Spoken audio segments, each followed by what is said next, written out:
শুভ সন্ধ্যা। কেমন আছেন সব? আশা করি ভালো আছেন। আপনাদের সকলের আশীর্বাদে আমিও মোটামুটি ভালো আছি। আমি বলতে আমরা সবাই ভালো আছি। আজকের দিনটা খুবই ব্যস্তময় কাটছে।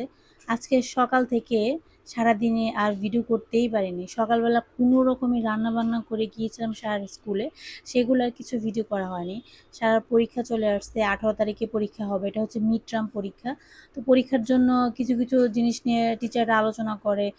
পরীক্ষায় কিভাবে প্রশ্ন আসবে, তো সব ব্যাপারে আলোচনা করে আর কি। এর জন্য অনেকটা সময় আমার স্কুলে কেটেছে। গিয়েছিলাম হচ্ছে 11টার সময়, বাসায় আসতে আসতে প্রায় 2টা বেজে গিয়েছিল। এর জন্য সকালবেলা কোনো রকম রান্নাবান্না করছি, আজকে তেমন একটা ভিডিও শ্যুট করতে পারিনি। এখন হচ্ছে সন্ধ্যাবেলা, এইমাত্র সারা বাবা গিয়েছিল বাজারে।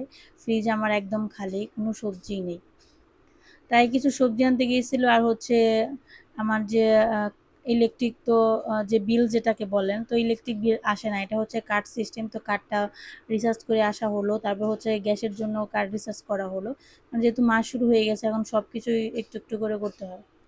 তারপর হচ্ছে এখানে ঈশানা সারার বায়না ছিল যে ওরা সন্ধ্যাবেলায় কিছু খাবে। এর জন্য একটু হালকা টুকটাক আনালাম। আসলে আমি ইদানিং চেষ্টা করি যতটা সম্ভব বাইরের খাবার অ্যাভয়েড করার। কিন্তু তারপরেও বাচ্চাদের জন্য কিছুটা আনতে হয়, ওদেরকে আসলে বলেও শোনাতে পারি না। মাঝে মাঝে আনি, সবসময় আনি না। যতটা সম্ভব অ্যাভয়েড করার চেষ্টা করি। আজকে আমার শরীরটা খুব একটা ভালো ছিল না। সারাটা দিন দৌড়ের উপরে গেছে, তো এর কারণে আর ওদেরকে সন্ধ্যাবেলায় খাবার বানিয়ে দেওয়ার মতো আসলে এনার্জিও আমার ছিল না।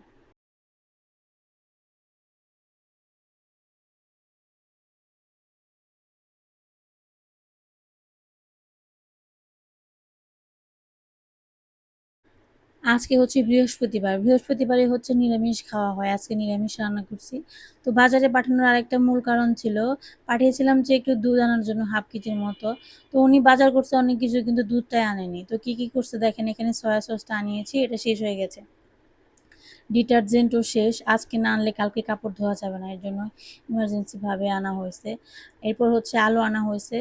তারপর হচ্ছে কলা। কলাটা কিন্তু আমি আনতে ভুলি নাই, কিন্তু কলা নিয়ে আসছে ঠিকই, কিন্তু যেটা আনতে বলছিলাম সেটাই ভুলে গেছে। এখন বাসায় আসার পর আমি বলার পর আবার রাগ উঠছে ওনার, পরে বলে যে দাও এখনই আবার নিয়ে আসবো। তো নিচে গিয়েছিল, এখন থেকে আবার সবজি বাজার করে নিয়ে আসছে সাথে করে। সবজির কথা অবশ্য আমি বলছিলাম সকালবেলা যে সবজি তো ফুরিয়ে গেছে, তুমি তো আর সবজি টবজি বাজার ঠিক মতো করছো না। এখন তো সবজি ছাড়া তো আসলে চলে না, আমরা আবার সবজি ছাড়া চলতে পারি না। প্রচুর সবজি খাই সত্যি কথা বলতে। তো এই দেখেন শাক নিয়ে আসছে, পাট শাক। আইটেম বানানো যায় না, তো এখানে পাট শাক অনেকদিন ধরে খাওয়ার ইচ্ছে ছিল, কিন্তু মা যে করলা দিছিল না, সেই করলা খাইতে খাইতে মানে শেষ করতে পারতেছিলাম না। এর জন্য পাট শাকও খাইতে পারতেছিলাম না। তো করলা আজকে শেষ হয়েছে, আজকে দেখি পাট শাকটা নিয়ে আসছে। শাকটা তো সুন্দর গো মনে হইতেছে, তেতো শাক না? তিতা না শাক? এটা যে তিতা পাট শাক, আমরা আবার তিতা পাট শাকটা একটু বেশি খাই, এটাই ভালো লাগে। তো দেখেন পাতাগুলো খুব ছোট ছোট। এই শাকটা ভালো লাগে, মানে এরকম ছোট ছোট পাতা যে হয় না পাট শাকের, এই পাট শাকগুলো খাইতে বেশি ভালো লাগে। তো পাট শাক আনছে, সাথে আনছে হচ্ছে মিষ্টি কুমড়া। মিষ্টি কুমড়া খাওয়ার খুব একটা আমার আগ্রহ হয় না, কারণ মিষ্টি কুমড়া হচ্ছে মিষ্টি না, একদম বিশ্রী লাগে খাইতে। আর চিনি দিয়ে তো আসলে আমাদের খাওয়াটা একদমই উচিত না। এর জন্য আমার মিষ্টি কুমড়া খাইতে খুব একটা মন চায় না। তো আনছো, ওনার আবার মিষ্টি কুমড়া তরকারি খুব পছন্দ। চিংড়ি মাছ আছে, তো একদিন রান্না করে মনে, কিন্তু চিনি দিয়ে রান্না করে খেয়ে তো লাভ নেই বলেন। খাওয়ার উপকারের চেয়ে অপকার বেশি হয়, এর জন্য খাইতে ইচ্ছা করে না মিষ্টি কুমড়ে। এটা হচ্ছে বাঁধাকপি। বাঁধাকপি আনছি হচ্ছে নুডলসে দিলে আমার কাছে খুবই ভাল লাগে, বাঁধাকপিতে নুডলস খেতে খুব ভালো লাগে। তো এই সবজিগুলোর দাম শুনলে আপনাদের চোখ কপালে উঠবে।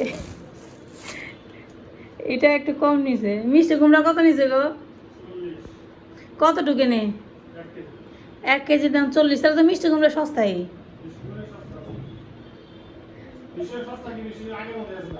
পাতাকপির দামটাও ঠিক আছে, 40 টাকা নিছে। হয়তো সিজনের সময় তখন 10 টাকা 20 টাকা করে পাওয়া যেত আর কি। এখন একটু বাড়ছে, সিজন চলে গেছে। আর সবচেয়ে এখানে দামি জিনিস হচ্ছে এই যে দেখেন, ভেন্ডি কয়দিন আগে 60 টাকা কিলো ছিল, মানে কেজি ছিল। এখন এই ভেন্ডির দাম হয়েছে নাকি 100 টাকা। 100 টাকা কেজি, 1 কেজি ভেন্ডির দাম 100 টাকা। এই চিচিঙ্গা, চিন্তা করতে পারেন, চিচিঙ্গা আমার কাছে একটু ভালো লাগে না, শুধুমাত্র ভাজিটাই ভালো লাগে। আর ইলিশ মাছের সিজনে ইলিশ মাছটা খাইতে ভালো লাগে। তাছাড়া চিচিঙ্গের কোনো মানে স্বাদের কোনো খাবারই নেই আমার মতো। যাই হোক, আমি হয়তো জানি না রেসিপি। এই চিচিঙ্গার কেজি কত জানেন? 120 টাকা করে। 1 কেজি চিচিঙ্গার দাম 120 টাকা। এটা না আনলেও পারতা করছি চিচিঙ্গা। সন্ধ্যাবেলার বাজার। আজকে সকাল থেকে কোনো ভিডিও বানাই না, আমি আজকে খুবই ব্যস্ত ছিলাম। আজকে রান্না করছিলাম করলা ভাজা, এই যে করলাটা শেষ করলাম রান্না করে।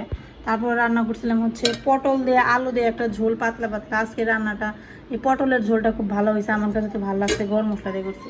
আর এখানে বাচ্চাদের জন্য আলু আর ডিম মিক্সড করে একটা ভাজি করছিলাম। চেহারা কি অবস্থা, কেমন?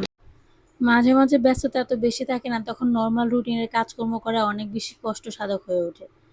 তো রান্নাবান্না কি করেছিলাম দেখালাম, এখানে বাজারগুলো এখন গুছাইতে হবে। তো আজকে হচ্ছে খুবই ছোট্ট একটা ভিডিও আপনাদের সাথে শেয়ার করব, জানি এই ভিডিওটা একটা ভালো লাগার তেমন কিছুই নেই।